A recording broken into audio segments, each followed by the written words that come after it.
any band that reaches a high level of success with a great album, especially a debut album, you know that they're going to be expected to maintain that. And if they can't for the rest of their career, there's going to be haters out there. But you know what? As long as you can reach some success that most people never get to reach, screw the haters.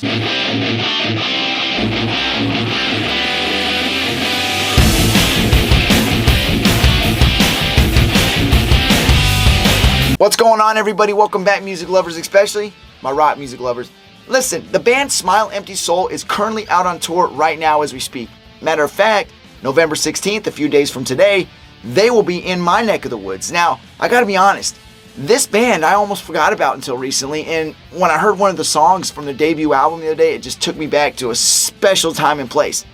Now, I'm gonna say my era, and when I say that, I mean my high school years, my early teenage years. Anybody from that time, the early 2000s, I guarantee you remember this album, and I almost guarantee it resonates with you in a huge way as far as memories, time, place, what was going on in life, what we were experiencing. And I guarantee you, no matter what your style of music was, whether you were underground punk and you wouldn't claim mainstream music or underground metal and anything popular sucked, I guarantee you heard this album or you bought this album and you liked it. So Sean Danielson, Ryan Martin, and Derek Gledhill, all three were the original members for Smile Empty Soul. Now these three guys all went to different high schools in the Santa Clarita area, California. Now, even though they went to different high schools, they still got together and jammed, and that was the formation of the band in 1998. Though they played their area, small venues, they started to get a little following, and they eventually ventured down to the historic Sunset Strip and started playing down there. Attracting attention from an indie label, Throwback Records, they were eventually signed, which this led to them being signed by Lava Records not too long after. Now, I want you to think about something real quick. The fact that these three guys were from California, don't think that everything was handed to them, because I think more often than not, when we hear about a success story coming out of anywhere in that state, it's like, well, shit, they were born into the perfect opportunity, the perfect place. That doesn't mean nothing. It doesn't matter if you were born in Los Angeles. It doesn't guarantee you're going to be Brad Pitt. Now, when we hear about somebody coming from a small town in Iowa or Connecticut and they make it to the big time as a movie star or a musician, it's like, wow, those guys came out of nowhere. Don't think of it like that. I mean, these three guys just came from humble beginnings, just like you and I, you know, mom and dad, going to school, living a normal life. So don't think of it as, okay, these guys were from California, so they must have had it easy. It was not the case. And these guys definitely worked their ass off. And considering where they're at now, it even makes it more special, the fact that their first album got as big as it was. So, May 27th of 2003 is when Smile Empty Soul dropped that debut self-titled album through Lava Records. Now, 2003, I want to tell you about this. I'm in high school at the time. Where were you in 2003? So, bands like Bad Religion, NoFX, Rancid, you know, those type of bands, anything that was punk music and wasn't on the radio, to me was the only music, to me and my friends. So, we would spend our summers at the Vans Warped Tour, or we'd be going downtown Houston to all these little small venues, watching the Casualties, the Exploited, you know, all these street punk bands and bands that nobody liked or even hated the way that they sounded, but we loved it. So anything that came on the radio, we wouldn't always admit to each other if we liked something because we were scared of getting poked fun at. But you know what? When this album came out, I guarantee we all broke that rule. So the first single off that album, Bottom of a Bottle, when it started playing on the radio, me and my friends, I remember we were at the park skateboarding one day and we had the radio jamming and that song came on.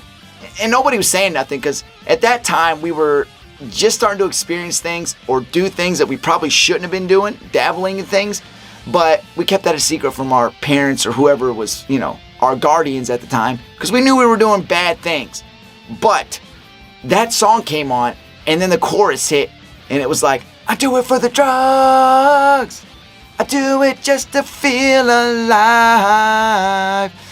And we were like, whoa, holy shit. That's us. They're talking about us. And that was the first time we realized that who gives a shit if it's on the radio? Those lyrics pretty much made an impact on everybody who was standing there listening at the time. And that song was the breakthrough to saying, you know what? We're going to listen to whatever the hell we want. We don't care who plays it or where they play it. Oh, myself and all of my friends, literally the day after hearing the song Bottom of a Bottle by Smile Empty Soul, went home, burnt the CD with that song on it, and we were jamming it out from then on. The thing was, Sean Danielson, the lead singer, looked like one of our friends, Chris. So one of our best friends in our group looked just like the lead singer of Smile Empty Soul. I mean, literally, they were identical, except for the hair length, the goatee, the beard. identical. So it made it even that more cool. It's like more of a connection to the band. And then, out of nowhere, no pun intended, Nowhere Kids, their next single hit the radio. So literally, the second single hits the radio, Nowhere Kids. And we already had a huge connection because Bottom of the Bottle pretty much described what we were doing. At least we thought so. Our interpretation of the lyrics. But the next single, Nowhere Kids, even hit harder because just the first verse of the song. In the land of dirt and plaster lies an army of 1,000 nowhere kids, losing ground and falling faster into a life that no one should have to live. It was like, holy shit. Man, these guys, they've been where we've been. They understand where we're at and what's going on in our life. And I guarantee there was a group of kids across town, across the city, in another city, another state, that were just like us, and the connection we had now with this band that was fresh off the presses, Smile Empty Soul. So by the time that the third single off of Smile Empty Soul's debut album came out, Silhouettes, I had already bought the album and I fell in love with the entire thing. And all my buddies, we loved it. We thought this band was amazing, and it was just crazy that they just came out of nowhere. We had no idea who they were. Obviously, it was a debut album, but we loved that. And the song Silhouettes is amazing. It's a slow song, real slow pace, and it just seems like, I don't know what Danielson meant out of the lyrics. I haven't found an interview where he explains it, but my interpretation, as well as my friends, was, as a teenager, you feel like you're alone, nobody understands you, and that you see people around you that, I'm not going to say failed in life, but they're not as big of a success as what we imagine we can be as kids. Like, we can be something great, and that's what we think, and that's what we want. And we don't want to work a job, all day to come home just to go to sleep when we get home and then wake up and do it again. And it seemed like that's what the song meant. We don't want to be like our mother, our father, and just not succeed in life. And every single song that these guys came out with on that album, it seemed like it resonated with us so well. And this album was fantastic. And it was fantastic. Smile Empty Soul's debut album sold over 500,000 copies and ended up getting certified gold. I really got to ask, those of you out there, who remembers this album and how much did it mean to you? Did it mean anything at all? Because I find it hard-pressed to just see the impact that it meant on me, as well as everybody that was around me at the time. I have to believe there was many other teenage kids at the time that felt the same way that we did. So I really want to know, please drop in the comment section, do you remember this album?